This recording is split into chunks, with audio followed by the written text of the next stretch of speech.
What's up, everybody? My name is Shane Kohler, and this is the Conscious Love Show.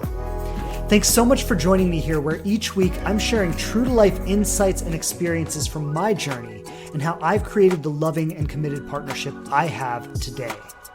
I answer your questions and have live discussions with you so I can support you in your specific situation. And I bring in experts and people who know their stuff so we can all learn from their perspectives. Thanks again for checking out the show. Please subscribe on whatever platform you listen to podcasts on the most. And I would love it so much if you leave a review and tell people what you think of us. Don't forget to follow us on Instagram at The Living Relationship to connect more closely. And I'm grateful to be supporting you on your journey to love. Okay, welcome back, everyone. Welcome to another episode of the Conscious Love Show. As always, I'm excited to be here. Looking forward to today's conversation. Got my people here on Instagram, and we've been chatting already for a little bit this morning. And it's just great to be back here this week, and great to be with you and dive into today's topic. So, hello to those of you who are live with me. Hello to those of you who are hearing this on the podcast. And the topic for today is situationships and how to let go of what's no longer serving you. And so if you're human, and most of you are, you've probably been involved in a situationship at some point or another. And for those of you who are not familiar with the word, a situationship is a relationship that's not really a relationship. It doesn't really have a future. There's no real commitment involved. It's just a couple of people who are spending some time together because they don't really have anything better going on. And for whatever reason, and there are lots of reasons for this, they're not in the right place, they don't feel the same way, but one or both of the people involved are not really committed to this relationship. They might use it to kill time.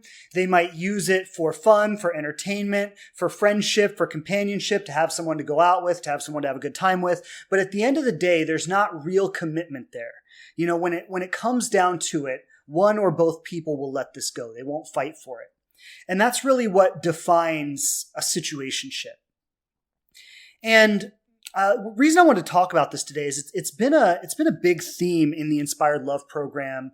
I've been sharing about some of the situationships I've been in the past, and many people are coming forward sharing their experience of things that they're involved in and things that have been happening for them.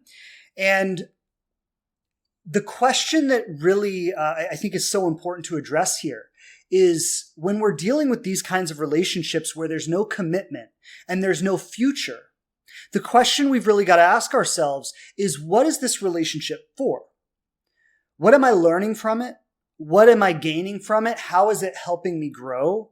How is it helping me to become my better self? How is it preparing me for the relationship I want to have in the future? And if it's not doing that, then it's time to let it go. And I've actually, one of my clients shared this with me. She had read an article, and when she said it, it made perfect sense to me. I was like, oh yeah, it was like the dots connected. And I was like, oh yeah, that makes perfect sense. But she had read an article where it said that situationships have a shelf life, and they really can only last for about 6 months. And then once you hit that 6-month kind of place, when you get to about 6 months in with someone and there's no promise of a future, there's no commitment on either side for you both to move forward. There's no like deep love or wanting to keep this relationship. Like when none of those elements are there, then this relationship starts to feel very empty. It starts to feel very difficult. It starts to activate all of our wounds and all of our insecurities and all of our fears. Because on some level, we're very aware of the fact that we're investing our time and our energy and our resources and our love and our greatness into something that is empty. So it's like I'm giving the best of myself to something that offers me no promise, to something that offers me no growth, no expansion, to something that's not bettering me. And so if you're involved in something like this right now, and I imagine a lot of you who will hear this message probably are, or if you're not actively involved in it, maybe you have been involved in it, the question really becomes how to let go of what's not serving you. And first, how to realize that it's not serving you. So I've shared many stories, and those of you who follow the podcast or you listen to me on Instagram, like you've heard a lot of my stories, I'm sure. And many of these stories, I've been in so many situationships over the years that just, time and time again, I found that, I was giving my best. I was trying to make it work. I was trying to have it become something. And time again, it was falling flat. Like time and time again, I'm putting my best into something. And, maybe I'm just not knowing when I'm going to hear from the person again. Or, they're like kind of into me and, kind of hinting that something might happen, hinting at the promise of something, hinting at the future of something, but also at the same time they're doing that, they're keeping their options open for something else. And I've also been the one who's been in a relationship and has not had any real commitment to the person, but I've been in the relationship because I didn't have anything better going on. Maybe I didn't believe I could find anything better at the time. Maybe I didn't think I had a lot of options, or maybe I was just comfortable. And it was easy to have this person to spend time with, to have this person to go out on dates with, to have this person to sleep with. And it was just easy to keep that in my life, even though in my heart, I knew there was no real future. And so if you're involved in something like this, or if you have been involved in something like this, or if you think you may be involved in something like this, or getting involved in something like this, there are some really important things to discuss here. Because the first thing I want to say is situationships are not inherently bad. In fact, if you're on the journey to love, there's a very, very high likelihood that you will be involved in several of these along the way. There's a very high likelihood that you're going to, most relationships, I want to be careful about how I say this because this could be misleading. But what I want to say is all new relationships have a period of uncertainty where you're figuring things out. A lot of people tend to want to be moving it towards commitment, right? When I meet someone, when I develop feelings for them, when I develop an interest, when I get excited about it, the intention for a lot of people is that I want to move this towards commitment. I want to know how I can keep this person in my life long term. Like what we have here is really good. What I'm feeling is really good. I enjoy it. I like it. I'm excited about it. I want to keep this. But then often on the other end of it, there's somebody who just doesn't know. It's not that they don't know that they like you or they don't know how they feel about you. But what it really is they don't really know themselves. They don't know what they want. They don't know what their vision long term is. They don't know, they don't even necessarily have a vision. They're very much in the moment. They're very much in the experience. They're very much just going with the flow, just seeing what happens, just seeing how it unfolds. So you're involved with someone and you might be wanting to move it forward. You might be wanting to know, what is the possibility of commitment here? What is the possibility of long term? And you're with someone who doesn't know what they want, who doesn't have a clear vision for the future, who doesn't know what they're even doing in relationship. All human beings are driven towards relationship. There's something innate in us. There's something innate in who we are that craves to be closely connected to other people. And all human beings experience this. All human beings feel that drive towards relationships. But the difference is that some people are just doing it out of instinct without any real clear intention. And some people have a real clear intention. And when you have somebody who's kind of operating on instinct, they're just getting involved because they don't really know what else to do, or they don't really know what they're doing even. They're just doing it on instinct. They're just doing it because there's something inside them that is driving them to connect with other people. And then there's you, who is clear about what you want, who is clear about the kind of relationship you want to have, the kind of love you want to experience in your life, and you're dating with the intention to move towards that. And it's inevitable. It's inevitable that if you're dating and if you're looking for love, you are going to wind up in situationships, right? In situations that don't have the potential to go where you might like it to go. And what I want to say is these experiences are going to be some of your biggest opportunities for growth. These experiences are going to be just incredible opportunities to get to know yourself, to work through your triggers, to work through your traumas, to develop confidence, to clarify what you want, to ask for what you want, to practice having these conversations. Like all of these things, like the situationships that we get involved in are really in our lives for that reason. They are in our lives to help us discover the aspects of ourselves that we haven't integrated yet. I'll put it that way. And so I remember, I've shared this story with all of you many times probably. But it's the only person I've ever been with that I would say was a narcissist.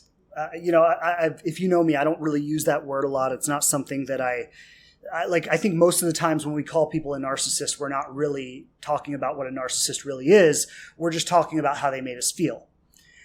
But there was one relationship situationship thing I was in that I would say this person was like a legit narcissist. And in that relationship, like if we look at just how the whole thing unfolded, like, first of all, I was 21 years old and she was 40. Okay. I had just gotten out of jail, which those of you who know my story, that's a part of my story. So I had just gotten out of jail. My self-worth was about this big. For those of you who are listening to this on audio, it's just a tiny little amount. So my self-worth was about this big. I had tried dating and meeting people and, going for women that I felt really attracted to or thought would be great partners for me. And I had kind of been shot down every time, which was perfectly congruent with how I felt about myself at the time. So no surprise there. And here this woman comes into my life. Now, if we look at just the framework of how this relationship started, okay? I'm 21 years old, just got out of jail, don't have anything to really show for myself. My self-worth is really small. And here's this woman who, on a self-worth level, we were probably about equal. Okay, she was probably, in terms of how she felt about herself, was probably about the same way I felt about myself. But she had had a lot more years of feeling that way than I had.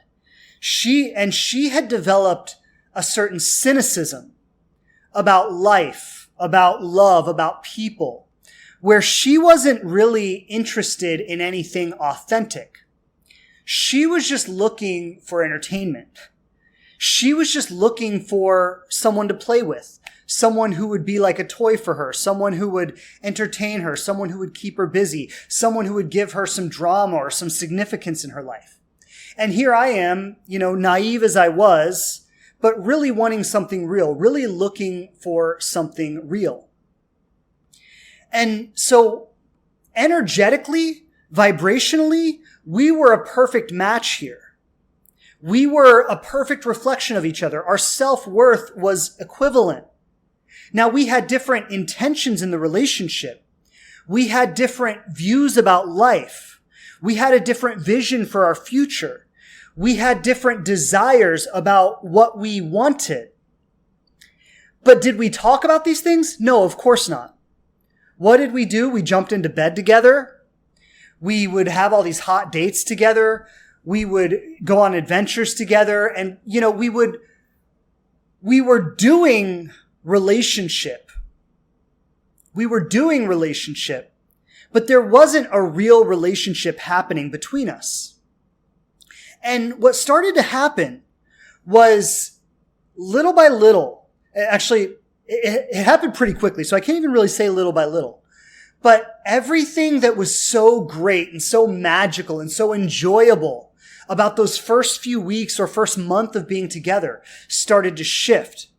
And all of our traumas and all of our dysfunctions started to come to the surface. And so I started to get really insecure. I started to want to try to hold on to her. She started to get really manipulative. She started to do all of the things that she would do to maintain power. And she also had a lot of dysfunctional stuff going on in her life. And I was receiving the brunt of all of that. And what was happening was I was building a fantasy in my mind about how somehow we were going to overcome all these obstacles and we were going to be able to be together and it was going to work out for us. And I was building up this whole fantasy in my mind. Now, what she was doing, she had no vision for the future. She had no real intention in us lasting long term. She was using this for entertainment. She was using this for drama. She was using this for excitement. She was using this to give her life some kind of significance. But she knew that this was eventually going to fade out of her life, and she had no intention of trying to hold on to it. Again, did we talk about these things? No, of course we didn't talk about these things. I was living in my assumptions, trying to push the relationship forward in accordance with what I wanted from it. And she was basically just playing with it for as long as it lasted. This was an incredibly, incredibly powerful experience for me. And I'm proud to say that I learned the lesson that was necessary here, and I never had to repeat the lesson. But the lesson was for me to understand that that was not the kind of person that I needed to be with. Was for me to understand that I needed a relationship in which me and this person could meet on the same level. That we could meet on the same playing field. And I deserved that. That I was worthy of that. And so, and I said in the beginning that a situationship has a shelf life that lasts about 6 months or so. And this relationship went on for a little more than that. It went on for almost a year.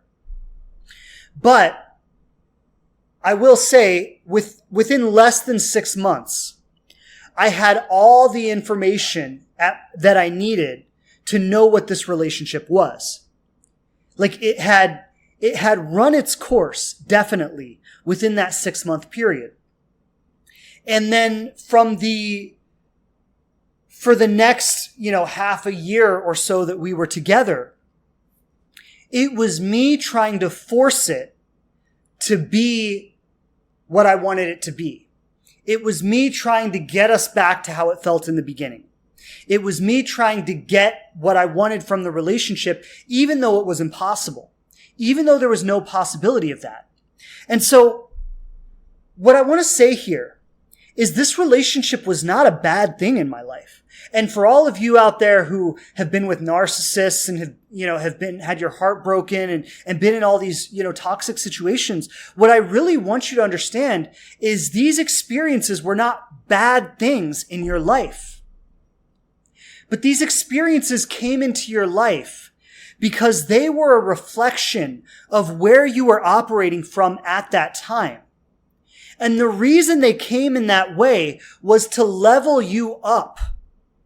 Right? So if this is where you are, if your self-worth is in a certain place, or your belief in what's possible is in a certain place, or your vision for the future is in a certain place, we could call it a low vibrational place, or an unfulfilling place, or a disempowered place. When you're living in that place, you are going to call in relationships that are a reflection of that place. And my friends, I really want you to hear this. These relationships are gifts. They are gifts to you, and they are there for a reason. And they have come into your life to level you up. They have come into your life to serve as a reflection of where you are currently operating from. And to give you the message that you are better than this. I want everyone to hear that. They have come into your life to serve as a reflection of where you are currently operating from and give you the message that you deserve better than this. Okay? So that's the first thing, to just really let that sink in. These are not accidents. It's not that something has gone wrong. It's not that there was a glitch in the matrix and you got the relationship that wasn't right for you. No, I really want you to hear this, and you may even resist this because there's something in you that wants to hang on to the idea of being a victim, or hang on to the idea that it wasn't my fault or it was all their fault. But I really want you to hear this, because this is where your freedom lies. It wasn't an accident, and I'm not saying it was your fault, but I'm saying it was the perfect experience for you to have at that time. It came into your life to level you up. It came into your life to hurt you so that you would realize that you deserve not to hurt in that way. And you would make a better choice for yourself. That's why it came into your life. And so the topic of today is how to let go what no longer serves me. And if I go back to that situationship that I was talking to you about, the woman that, I say the only time in my life I've ever been with someone who I would say was a legit narcissist. And if I go back to that relationship served me for a period of time. Right? She came into my life. Now, one way that it served me was just letting me blow off some steam. I just needed somebody to relate with. It had been so long since I'd been in a relationship. Like I shared, I had come out of jail. I was in the process of getting my life together. And it had been so long since I had just related with anyone in a meaningful way. So I could just say thank you for giving me the space to relate with someone and just get familiarized with being in relationship with someone. I needed that at that time in my life.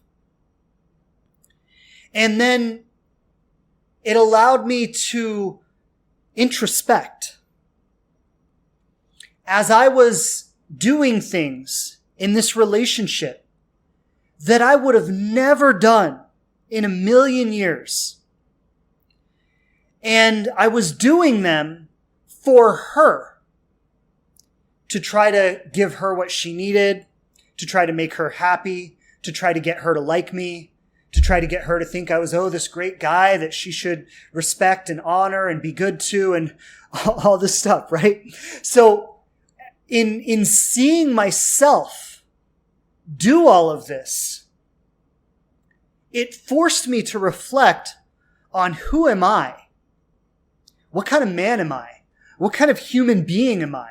What kind of life do I want to live? What kinds of things do I want to be doing? What kind of people do I want to be in relationship with? Now, of course, there was a part of me that resisted this kind of introspection.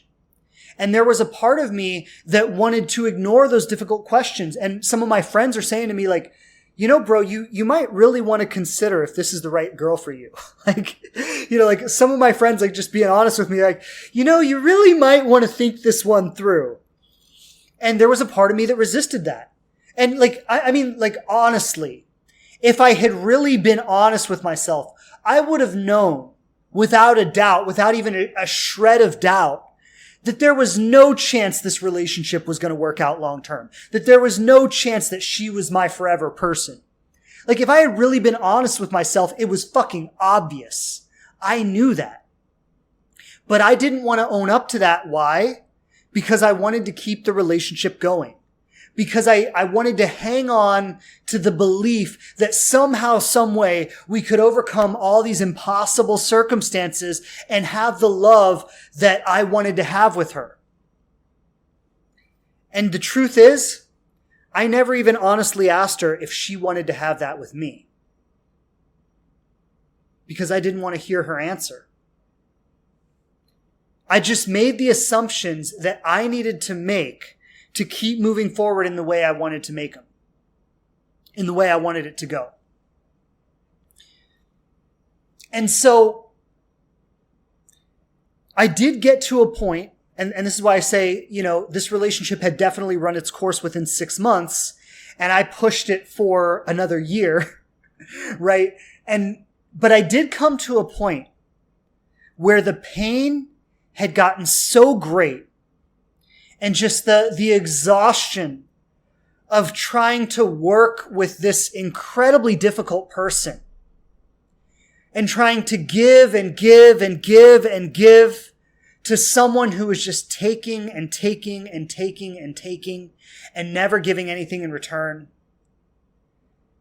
And I finally got to a point where the pain and the exhaustion and the frustration of this was so great that I was just like, I don't even care.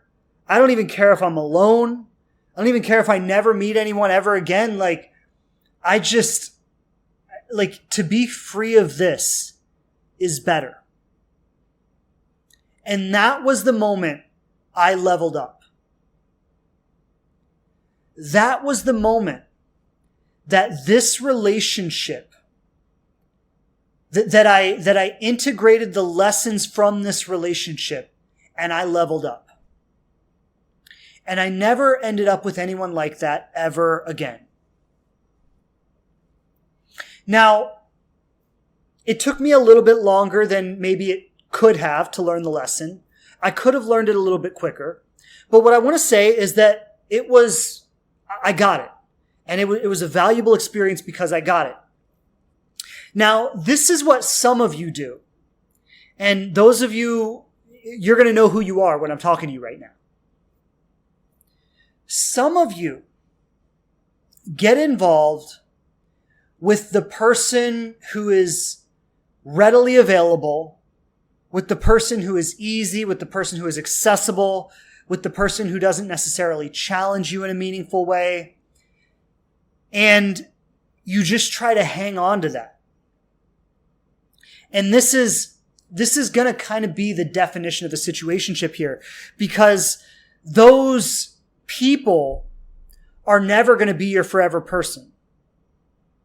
The person who doesn't require any growth from you or any work from you, the person who, I don't know if I'm communicating this correctly. I want to be careful about what I say here.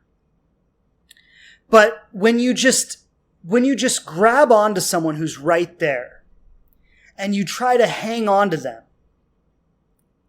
without being conscious about who this person is, without having those difficult conversations about what do you really want in your life?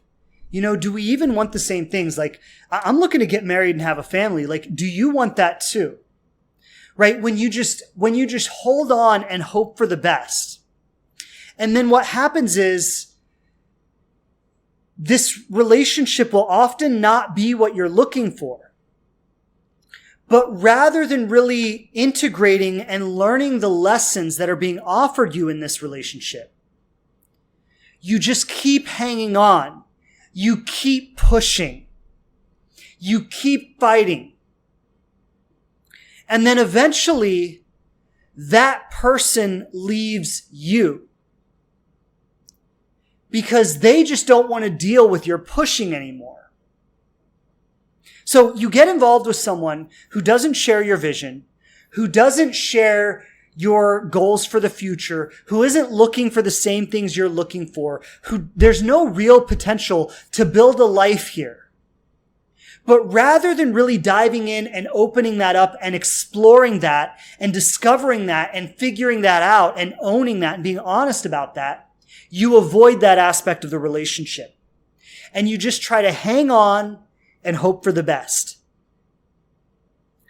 And then eventually that person, because they don't share your vision, because they don't want the same things, because they never had any real intention in this relationship to begin with, that person leaves you.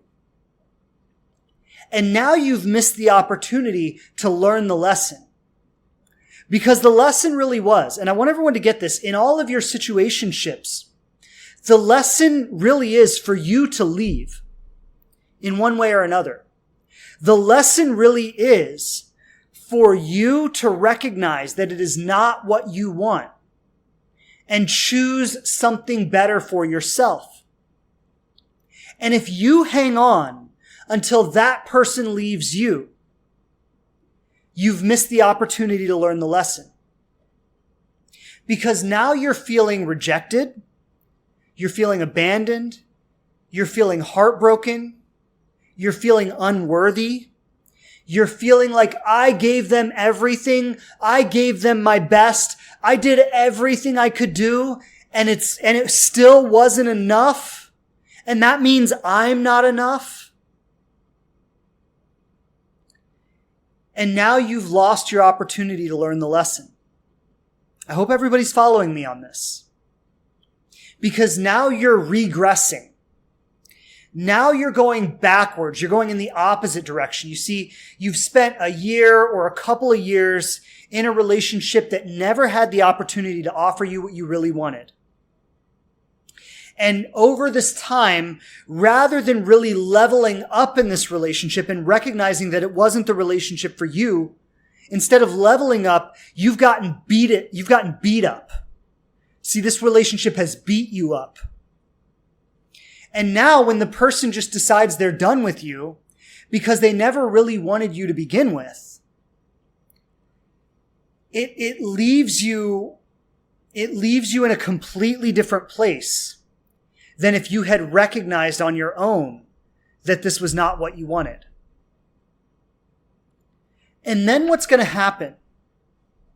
Most of the time, and there's obviously exceptions here, and I'm not saying that you always have the opportunity to make a different choice. But what's going to happen most of the time is you are going to repeat that exact same process. You're going to get involved with the first person who's available, and it's easy and it doesn't challenge you. It doesn't cause you to grow. And then you're going to have another opportunity to learn that lesson again.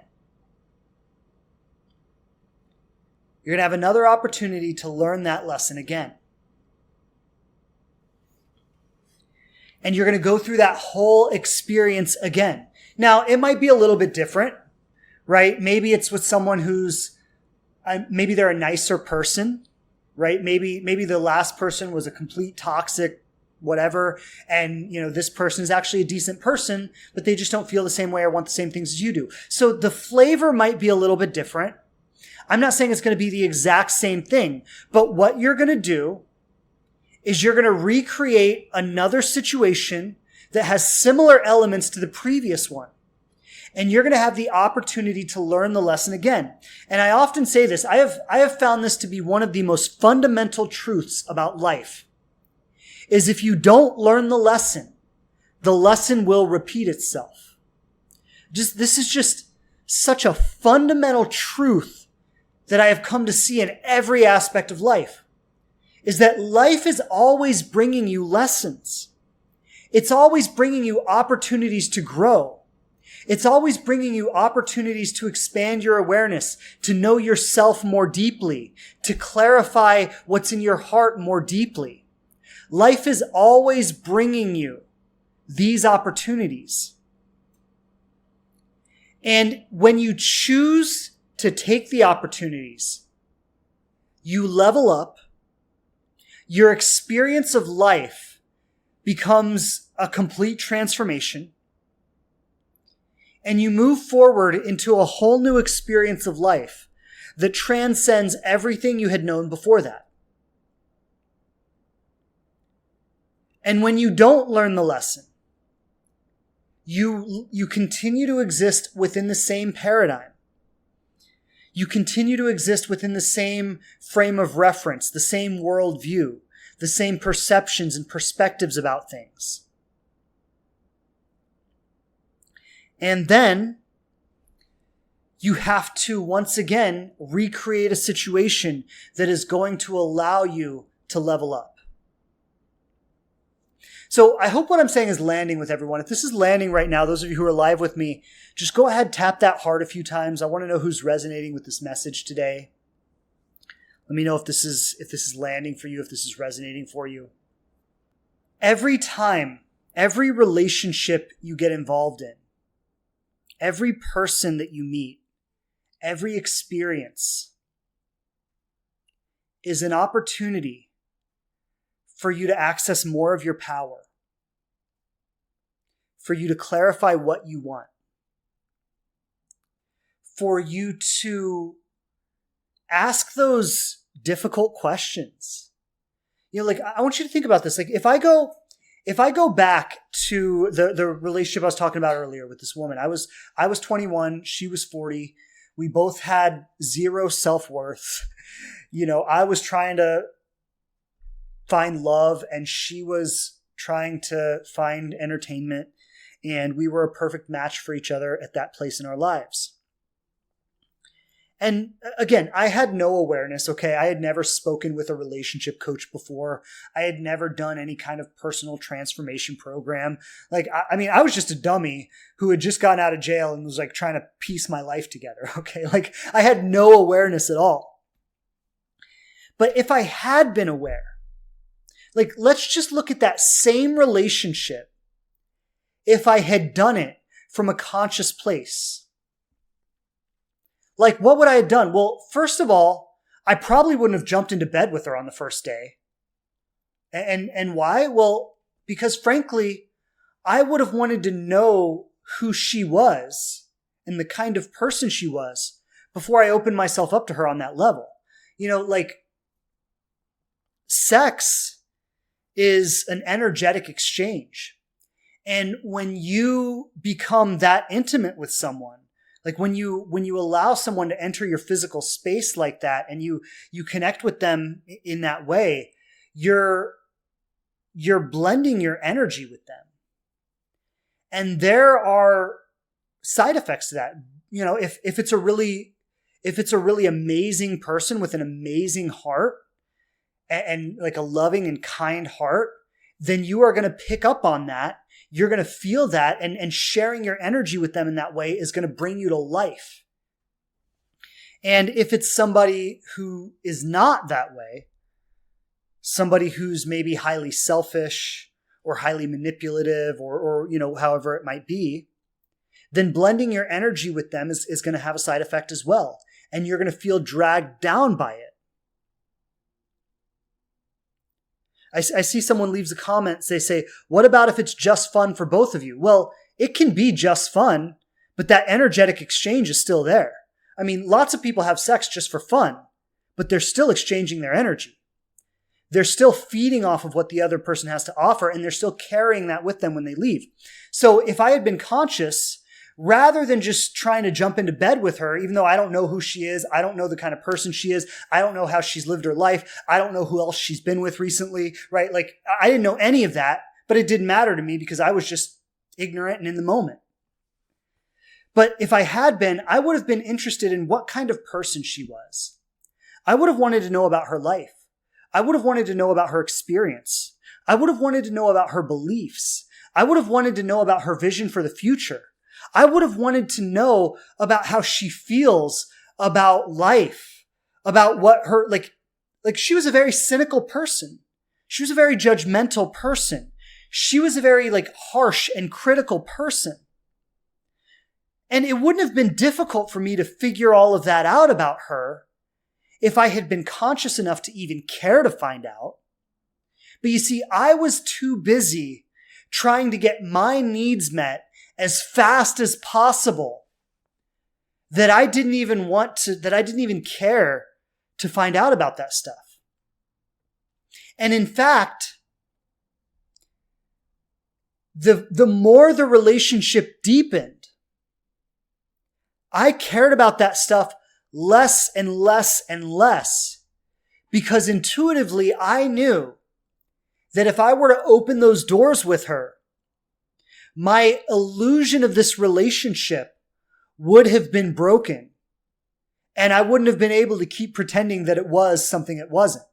Right? So not only was I not conscious enough to ask those questions and to really go there with her, on a certain level, I didn't even want to, because energetically, I could feel the kind of person she was. And I didn't want to face up to that. Now, the deeper we got into relationship, it became harder and harder and harder to ignore the kind of person she was. I mean, it became so obvious in the things she would say and the things she would do, in the way she would treat me. It just became so obvious. And so, had I been conscious, I would have made that the priority. See, I wouldn't have gone into it thinking, I need someone to cure my loneliness. I need someone to meet my sexual needs. I need someone to give me some significance in my life. I need someone to give me some excitement in my life. I need someone to give me some validation that I'm enough for another human being to want to be in a relationship with, right? Like that was my concern in that relationship. And like, frankly, that was just as deep as I got. I didn't have any more depth than that. In my view at that point, that was what I thought relationships were about. They were about validating me, meeting my needs, making me feel good about myself, and having someone to have a good time with. And because I wasn't any more conscious than that, I wasn't able to show up any differently in the relationship. But if we move on to a couple years in the future, and some of the relationships I got involved in later, I was able to have some of these conversations. I was able to find out these truths about someone. I was able to make that a priority. And it was this first experience, and there were definitely others. I mean, I don't want to make it sound like, I learned the lesson from her and I was done. I mean, I had a lot of lessons, okay? I mean, some of you, if you listen to the podcast, you've heard me talk about all my different lessons. But the point is that each of these experiences made me a little more conscious, made me a little more available to create the kind of relationship I wanted. And so for those of you who are listening to this right now, and maybe you're recently going through a breakup, maybe you're single and looking for a relationship, but wherever you are, maybe you're in a situationship right now. You're trying to figure this out and navigate it.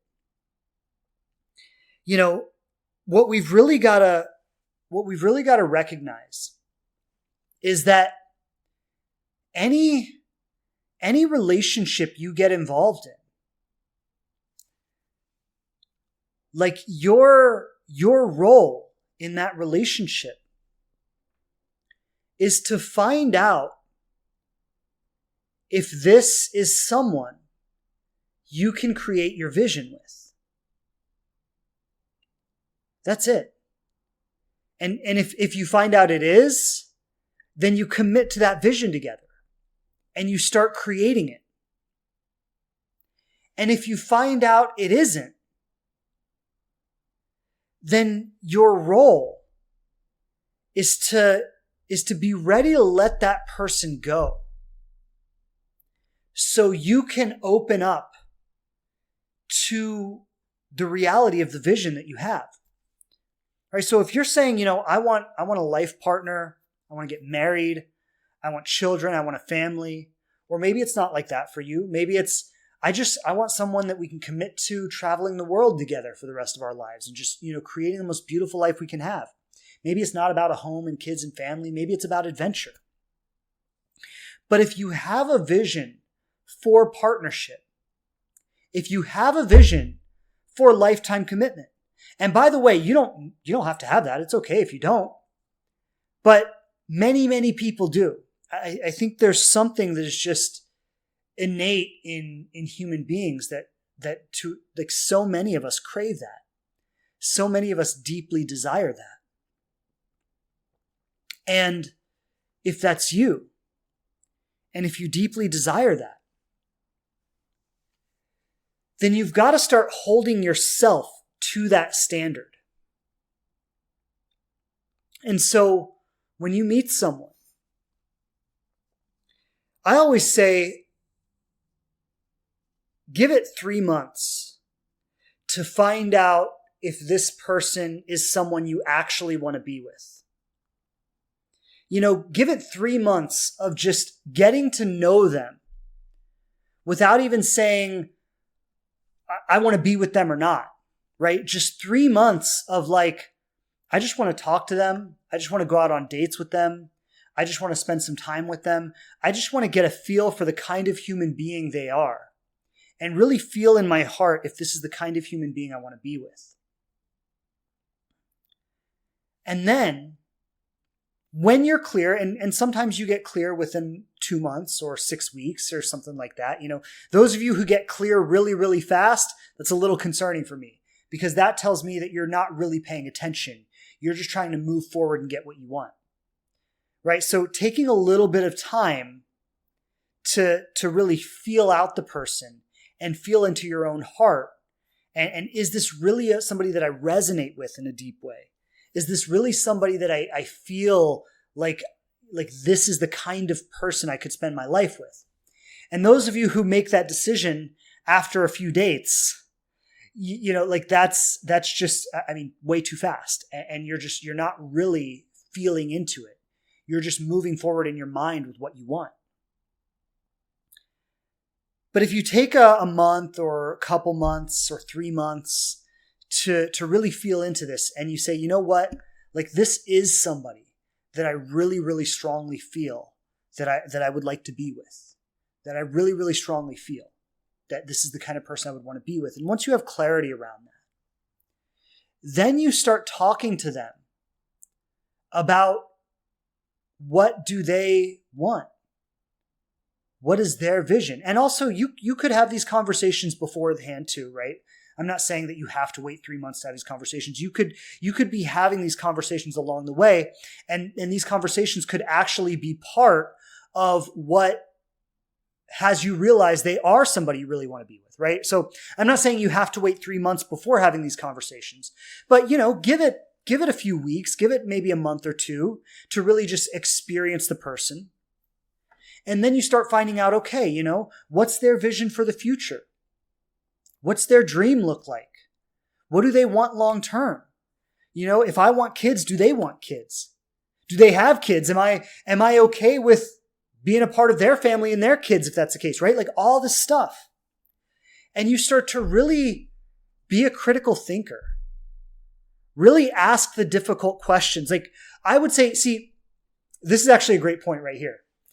So many people get into a relationship and try to hang on to it. Like, oh my God, I just hope nothing goes wrong. I hope I don't lose this person. I hope they like me back. I hope we stay together. I would actually advise the opposite. Try to break it up and I want to be clear about what I mean by that. Not in an antagonistic way. Don't go doing shitty things to try to, break them up with you and just see how much they'll handle. I don't mean that at all, okay? Like, let me be very clear. But anything that you're afraid might ruin the relationship, right? Like talking about commitment, talking about long-term vision, talking about children, talking about family. And whenever you want to know something and you're afraid that you asking that question or going there might cause the relationship to end. What most people do when they feel that is they go, oh, I'm not going to ask that now. I'm just going to wait. Maybe there will be a better time later. Bad approach.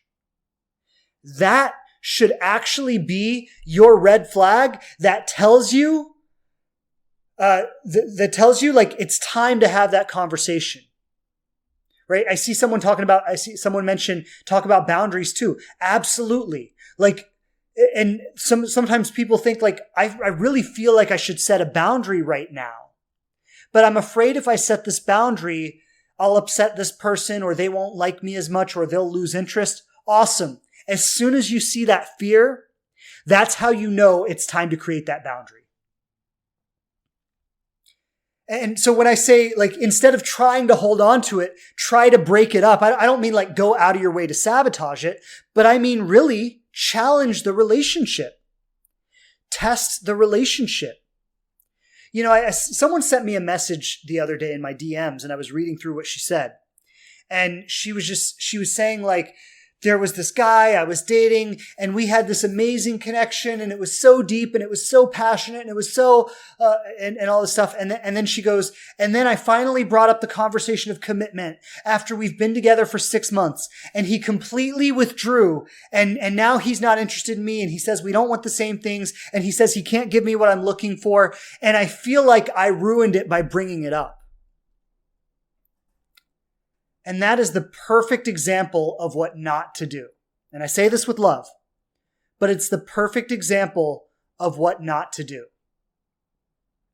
Okay? My dear, and if you hear this message, the person who messaged me, then I hope this message makes it to you somehow. You did not ruin it by bringing it up. You revealed it by bringing it up. You see, what you were afraid of, the relationship ending, the reason you were so afraid of it was because on some level, like, listen, you're not dumb. And I'm talking to the person who sent the message, and I'm talking to everyone else. Like, we're not stupid. None of us are stupid. We act stupid sometimes because we're afraid. And our fear causes us to not access our wisdom. But we're not stupid. And when you're involved with someone who does not have the same level of commitment that you have, you know it in your heart. You can feel it. Everything they say and everything they do is giving you a message of what their true intentions are. You know, I remember I was with a woman, and this is not my proudest moment by any means, but I was who I was at the time. I didn't know any better either. And I was with a woman for about 1.5 years. And we started it out. It started out as a legit situationship, right? Like I told her, and we had sex the first night we met.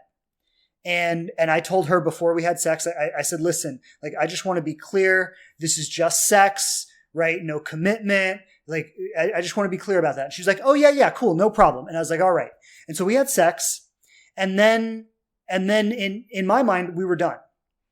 But then she starts reaching out to me, and she starts wanting to hang out, and I start feeling guilty. I start feeling like, man, you know, I mean, I should give her a chance, right? Like, it's not fair for me to not even give her a chance. So I was like, all right, let's go on a few dates. Let's see what happens. And I knew from the very beginning that I was not interested in this person, that she was not the kind of person that I saw my life partner being. She didn't fit my vision for a relationship and what I wanted in my life. And I knew that. I knew that from the beginning. But she was very, very eager to be with me. And I didn't have anything going on in my life. And I was struggling with my own self-worth and all this stuff. And so it was very easy for me to just let her hang around. And so I was like, sure, my friend's having a party tonight. Why don't we go to a party? And then we go to a party. And then, of course, we sleep together again. And then, you know, and now we're texting, you know, every day. And she's like, hey, do you want to hang out again? And so we start hanging out. And we start hanging out on a regular basis. And we start having the conversation about, okay, what are we doing here? And I told her, I said, like, listen, this is not a relationship, okay? We're just friends. We're just hanging out. We're just having a good time. And she was like, okay, got it.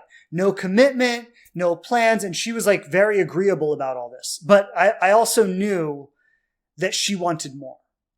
And that was a reflection of her own self-worth. Her willingness to agree to all of this was her own self-worth stuff. But so we were together for probably about 6 months, 8 months, something like that. And I was maintaining this, listen, we're not boyfriend, girlfriend. We're not in a relationship. We're just hanging out. And she would reaffirm that with me. She'd be like, yeah, got it. We're just friends. We're just hanging out. No commitment. No. And then at one point, after we'd been together for like 6 or 8 months, and it hadn't ended. It didn't look like it was going to end. I'm in my mind and I'm going like, okay, why not just be her boyfriend? Like, why am I like withholding that from her when I know she wants it and I'm basically her boyfriend anyway? Like, why am I withholding that from her? And so I decided, okay, I said to her one night, I think we can be boyfriend and girlfriend. And I was like, in all respects, we really are. And there's no reason for us to just not have that label. So let's just do it. And now we're boyfriend and girlfriend, right? Now, in her mind, she's going, oh, the relationship is moving forward. It's actually becoming what I want it to. And I want everyone to hear this. In my mind, nothing had changed. And so she thinks that by just hanging on, if I just hang on long enough, if I just be the cool girl who doesn't have any problems with anything, and I just give him everything he wants, we're going to eventually move into the relationship. And even when I agreed to be her boyfriend, how I felt about her, my plans and my vision for the future, none of it had changed. In my mind, this relationship always had a shelf life. I knew it was going to end. But meanwhile, she's building up these fantasies in her mind. And the reason I'm telling this whole story right now, the point I was trying to get to, is that everything I said and did in that relationship, and I wasn't rude to her. I was actually very kind to her. I was very loving to her. I treated her well. I was not a jerk in any sense of the word, except for maybe leading her on. Maybe I was a jerk in that sense. But I was good to her. I treated her well, and we treated each other well. And in a lot of ways, we had a good relationship. But the way that I would talk to her, the way that I would communicate to her, the way that I would talk about our relationship was not reflective of somebody who was in love or had real commitment. It wasn't the way I talk to my wife or the way I talk about my wife or the way I talk about our relationship. It was very, very different than that. And she did not want to see that because she wanted to hold on to the relationship. And so she did what I said earlier, was she held on to this until I ended it with her, which sent her into a tailspin of self-worth stuff. And, I got to a point where it was so hard for me to keep this going because I knew I didn't want it. I never really wanted it to begin with. And I was just letting it go because I had nothing better going on. And again, I say this like I'm not proud of myself for doing that, but I want to share these examples because I know so many people are involved in these situations right now. And if I could go back in time and give her a piece of advice, I would have told her to really dig in with me. Like, what do you want? And what do you want with me? And do you see a future together? And I would have recommended for her to really dig in and get the truth out of me. Because the truth is, no, I had no intention to be with her long term. And if she had really pushed it, I would have been honest with her about it. But her willingness to avoid it also allowed me to avoid it. And then, at the end of the day, I feel bad because she's the one who ended up getting hurt. She's the one who ended up getting hurt. So, these situationships, these are a part of our growth. But the way they serve us is they serve us in practice in clarifying what we want, in developing the courage to ask these difficult questions, to have these conversations, to create these boundaries. They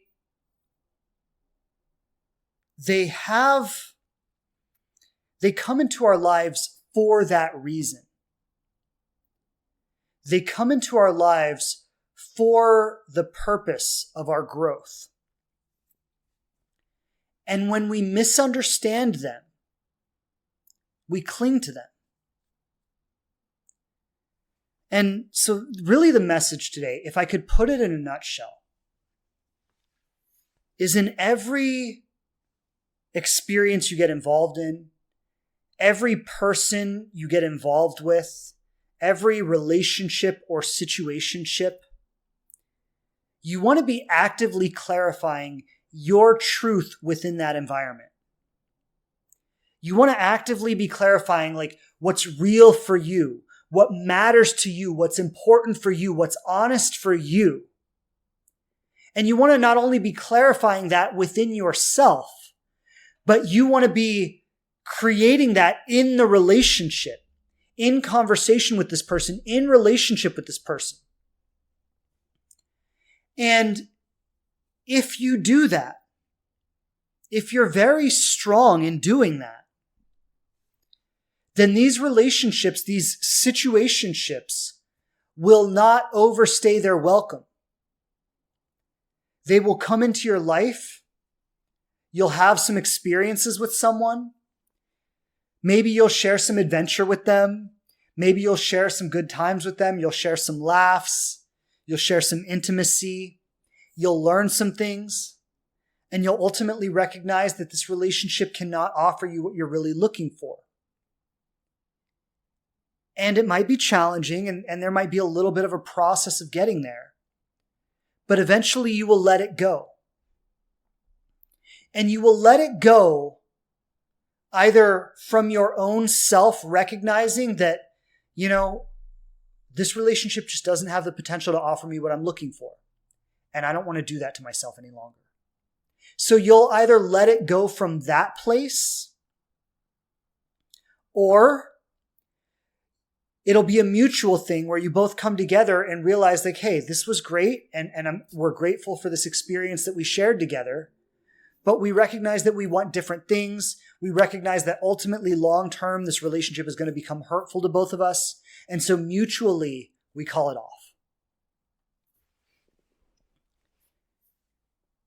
And if you allow them to end like that, you will integrate these lessons and you will call in a greater experience the next time around.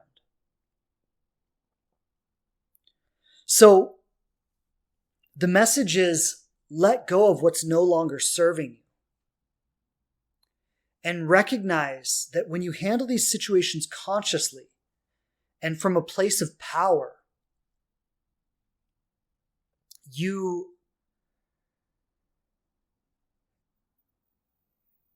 only open yourself up for more of what you want.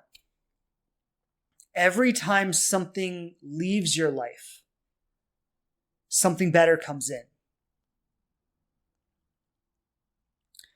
All right, so with that, I'm going to read through some of these comments. I'm going to open up for questions. Have about 30 minutes or so to take some questions today. So I'm just going to take a moment. I'll read through some of these comments and we'll get to your questions. So I'm going to start with this question from Angel's daughter.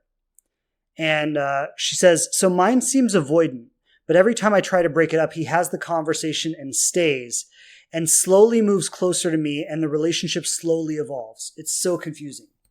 Yeah, so this is, I love that you brought this up because this is probably a lot of people are in situations and they're like, is this a situationship or a relationship? I don't even know, right? It's like, it's so confusing because it has signs of both. And so if anyone's in that situation, and thank you so much for bringing that up, it's a great place to start with today. I think what you want to do is you want to really lean into the vision, and you can even challenge him. Here's my puppy jumping up here. All right. You can lean into the vision and even challenge him a little bit. Like you could say to him, like, look, I know you say that you're open to these things, and I know you make these promises of commitment, but like in my experience of this relationship, we are moving at a snail's pace here, right? Like this is moving just so slowly for me. And I feel like at this pace, we're never going to get where I want to go. So like, I really want to have a conversation about our future right now. And I want to have a conversation about the future that you see for us and what you believe is possible for us. And, I want to talk about a timeline. Like, when do you think we're going to get there? And, like this, now I want to be clear. This is not a conversation I would have 2 weeks into a relationship, right? Like that would be crazy. It would just be insane. It wouldn't serve you. It wouldn't serve the other person. But if you've been with someone for a couple of years and you're still in like this limbo place, like at this point, there's nothing to lose. You're either going to get this relationship on track or you're going to get out of it. But letting it go on like this for another year doesn't serve you, doesn't serve the other person. Okay, so if you've gotten, I would say, if we're going to talk about timelines here, I would say in general, if you're beyond the 6-month mark, if you're approaching a year and you're not really clear about what this person wants or what the future would look like if I'll just give an example. My wife and I had conversations within the first 3 months about what we wanted our futures to look like. Like within the first 3 months, we discussed that that if we worked out long term, that I would move to New Jersey because we had a long distance relationship. We were 1,200 miles apart, and she was really tied to her life in New Jersey. Me, on the other hand, I could work from anywhere. I work from home. I travel for work. So it was like it didn't really matter where I lived. So very early on, we were like, all right, if this works out long term, I can move to Jersey. That's no issue. Very early on, she was like, I want to have kids, and I just want to know if you want to have kids. And my answer was honest. I said, look, I don't know. I don't know if I've always saw kids as a part of my future, but I understand that's important to you and I can be open to it. And if we end up together long term, then yes, we will do that. Right. So that was like an answer I gave her 3 months into our relationship. Now, for some of you, it might seem like, wow, you were having these conversations so early on. Well, there's a reason. And I didn't have these conversations in all my relationships so early on. But the reason it was able to happen this way between me and my wife was because there was no resistance. We both wanted the same things. We both wanted a long-term committed relationship. So when the conversations came up, there wasn't any of this like, whoa, hold on a second, slow down. Don't you think this is a bit much this early on? That only comes up when one of the people don't want it, or when one of the people isn't clear about what they want. So it's very natural for us to have these conversations because we were both clear about what we wanted. We wanted the same things. We got on the same page about that. We moved forward in that way, right? So if you've been with somebody more than 6 months, going on a year, and you haven't had these conversations with them, I'm going to tell you right now, you got nothing to lose at this point. You got nothing, like you cannot possibly lose. You've been with them long enough to bring up anything. And the only thing you could lose is something you never really had to begin with. And you were only pretending you had it. You were only pretending that you had a relationship, when the whole time there was nothing real there anyway. There was no real commitment. There was no real possibility. There was not a real future for you. And you were only pretending that there was. So, to the person who asked the question, I would say dive in, like let him know. let him know, like, look, we've been doing this long enough. And I am ready to get on track in the relationship that's going to be my lifetime partnership. Like, I'm ready for that. I have given you plenty of time to find out if you're ready for that. So I need to know, like, what's your vision for the future? This is my vision for the future. And, can you get on board with that? Can you see it in the way I do? Can you fall in love with that vision in the same way I have? Can we create this together? And if you can't get clear about that, then what are we doing here? What's the point? Are we just going to keep pretending we have a relationship until too much time goes by that neither of us can have what we really want? Is that what we're going to keep doing? So that would be my recommendation. I see your comment here. You say, this is long distance, 2.5 hours away, and I'm in his town 10 days a month for business and family there. I hear you right now. I feel confident in having that kind of convo. Thank you.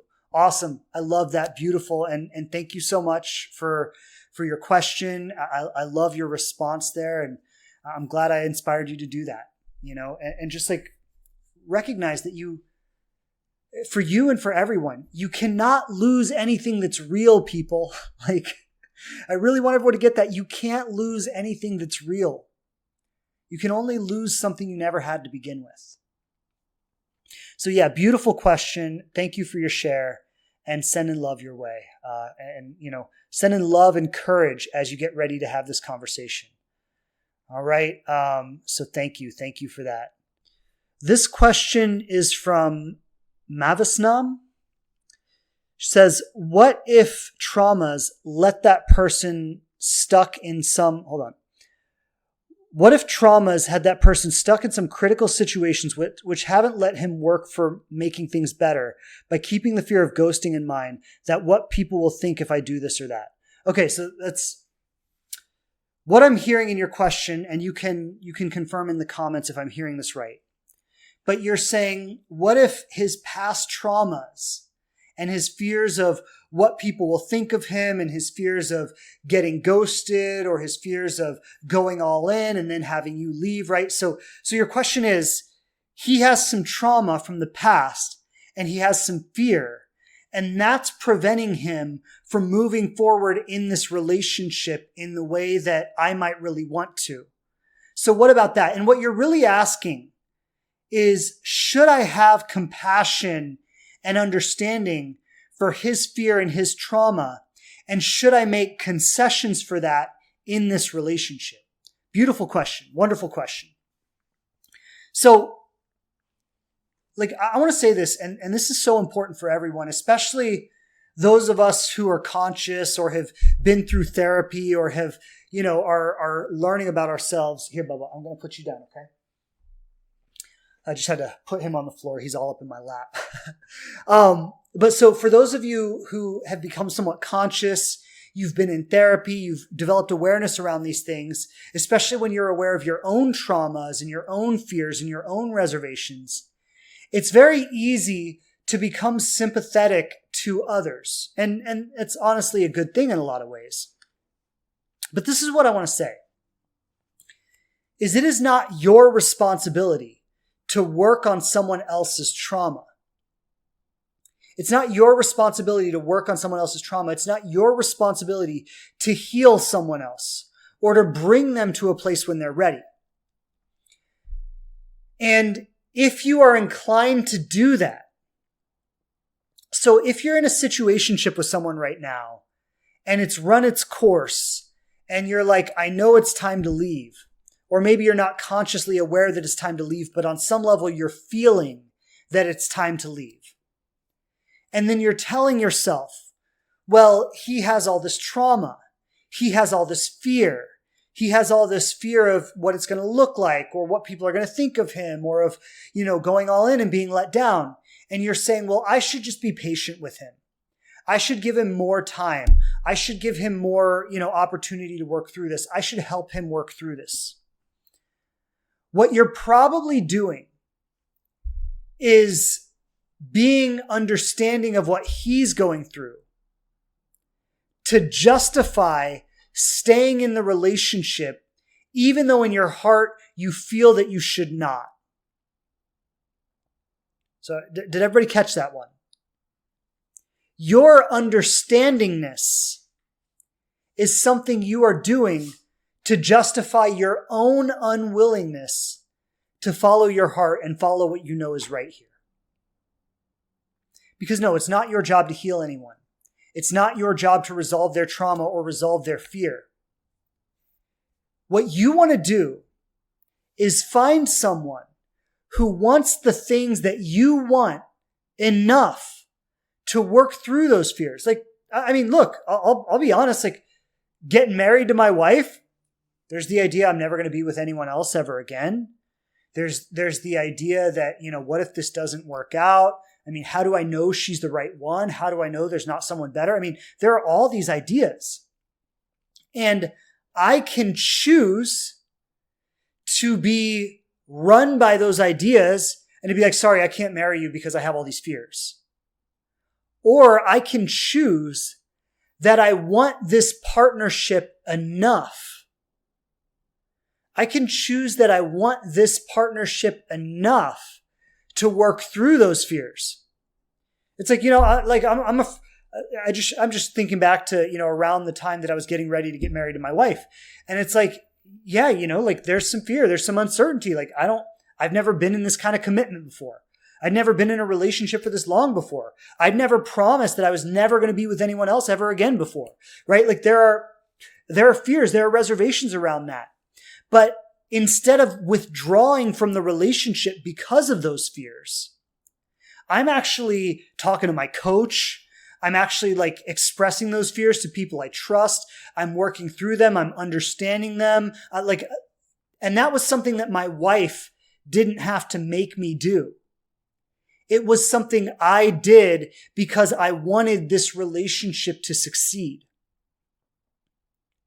And so if you're staying with someone, being understanding of all their fears and all their doubts and all their insecurities and all their traumas, and you're making concessions in what you want to allow for those fears and those doubts and their traumas, my question to you would be, why are you willing to put your needs and your desires underneath theirs? And it ultimately comes down to either you don't believe that you can have what you want, or you're afraid to let go.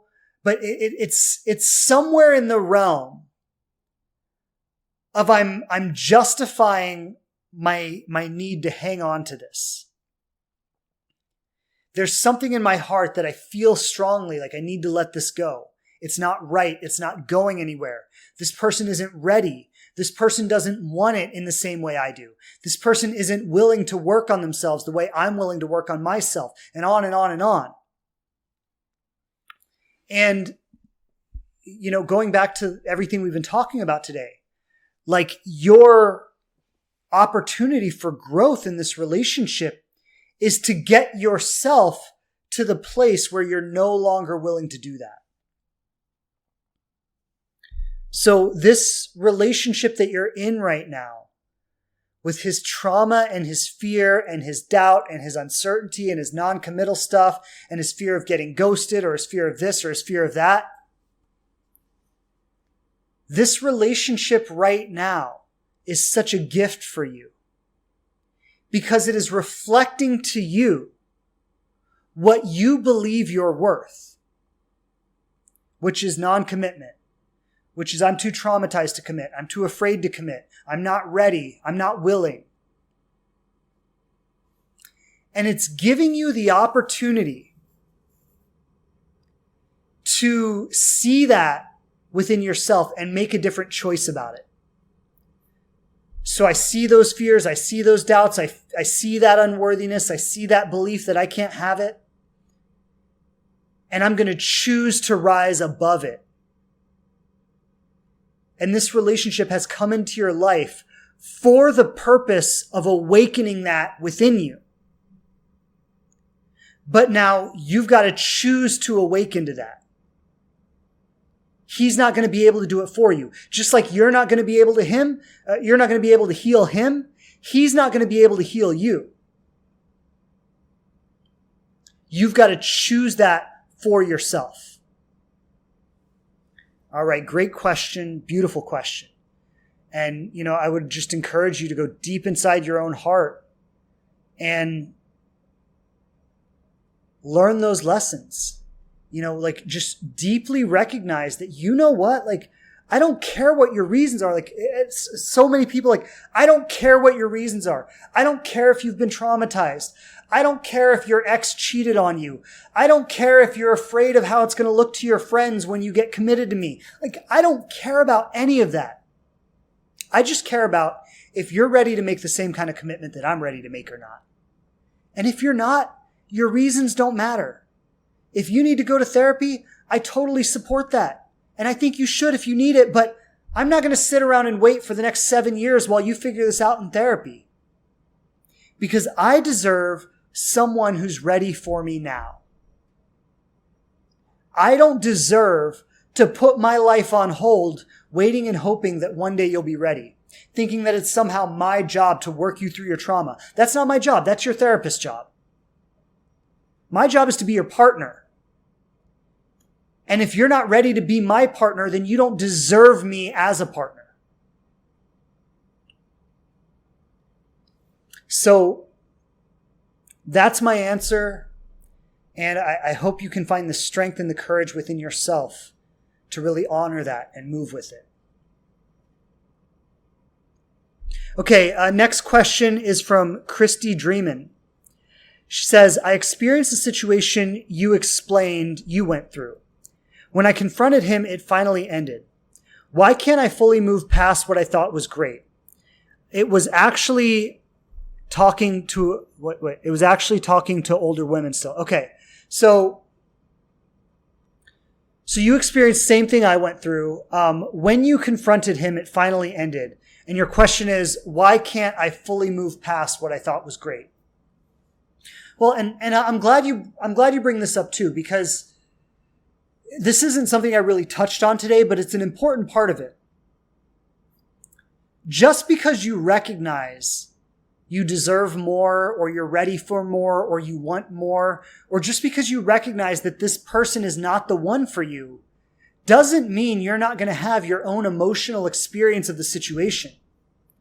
Logically, I can say, okay, we have completely different visions for the future.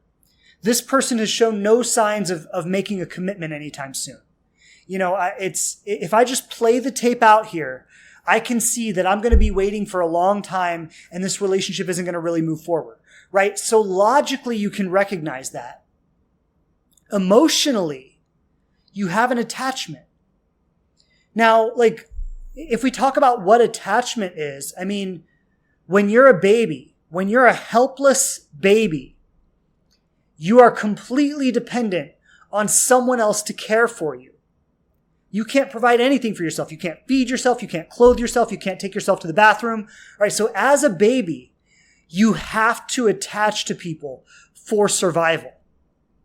So in the very beginning of our lives, we learn attachment out of necessity. This is a chemical, biological process. There are certain chemicals that get released in our body that cause us to want to attach to people. And that, there are lots of reasons for it, but evolutionarily speaking, us doing this perpetuates the human race. All right. If we didn't have these chemical reactions that caused us to want to attach to people, we'd have no interest in relationship and the race would just die out.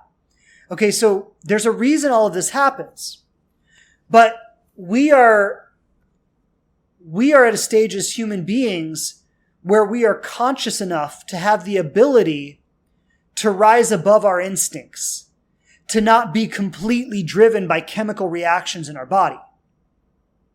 And so when you logically and rationally understand that this relationship is not going where you want it to go, that it doesn't have the potential to become what you want it to become, and you choose to remove yourself from it, you are dealing with the chemical and emotional attachments that you've built to that person. And look,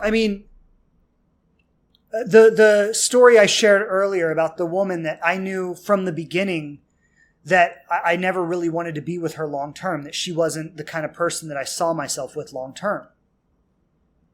I still felt it when we ended. I still shed a tear for it. Like it was, even though I wanted out of that relationship, and even though it was easier for me to move out of it than it was for her, I still had an attachment to her. I mean, we spent a year and a half of our lives together, talking every day. We went on vacations together. We shared so much with each other.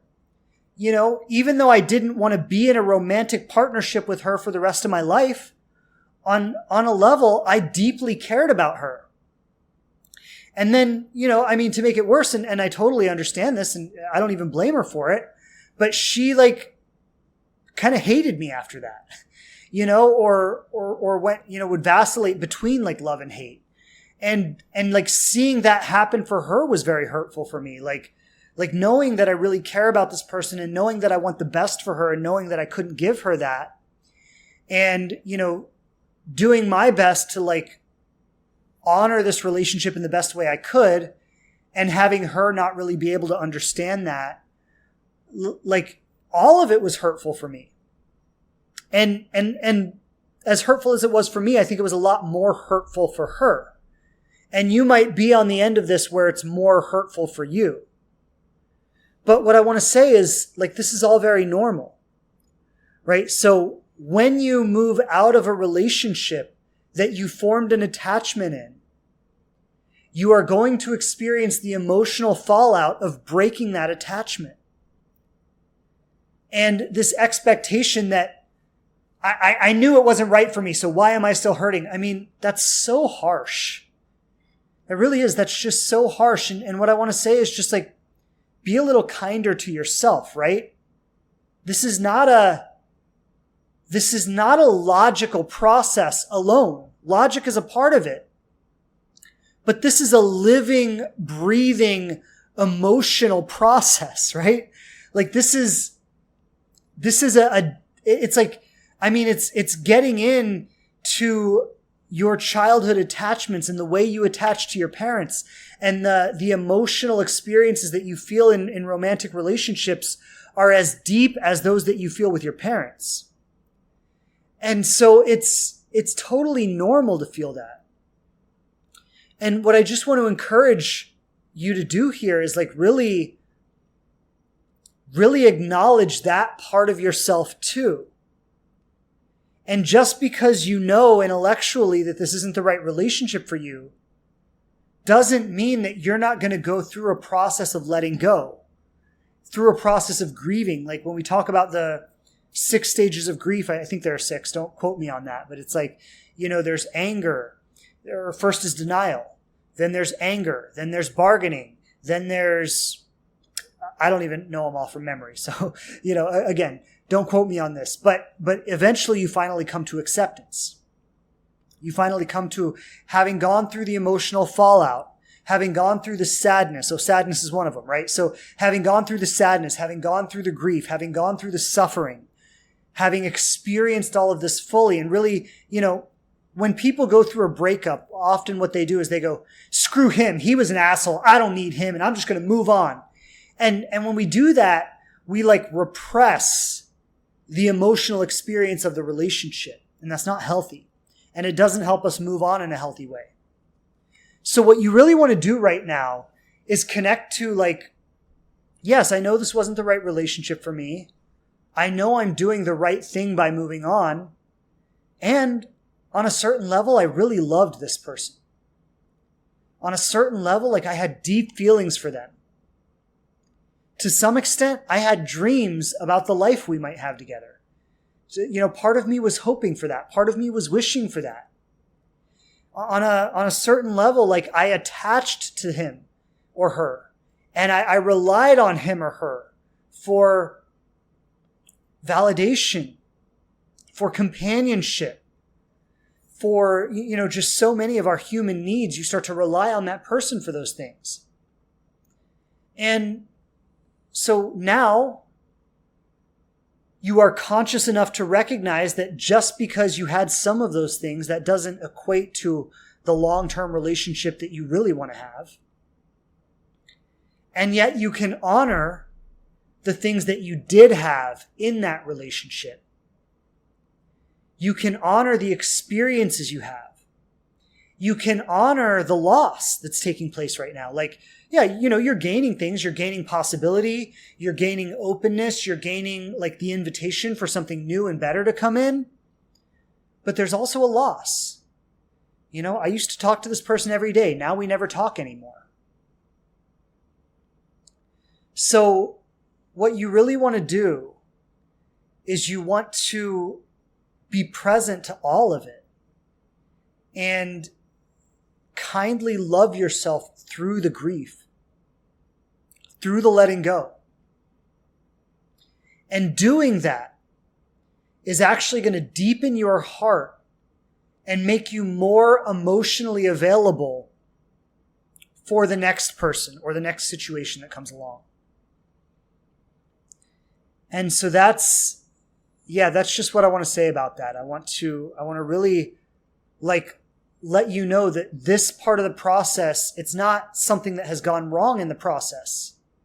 It's just as much a part of the process as every other aspect of the relationship was. And it will pass. It'll pass. Like, it's not going to last forever, but try to really honor it for as long as it's there. Let go consciously rather than pushing through it and repressing your emotional experience of the situation. That'll deepen your heart for the next person who comes along.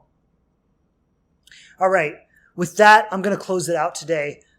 Sending so much love to all of you. Beautiful questions coming in from everyone. Really, I just want to say so many beautiful questions, so many beautiful shares.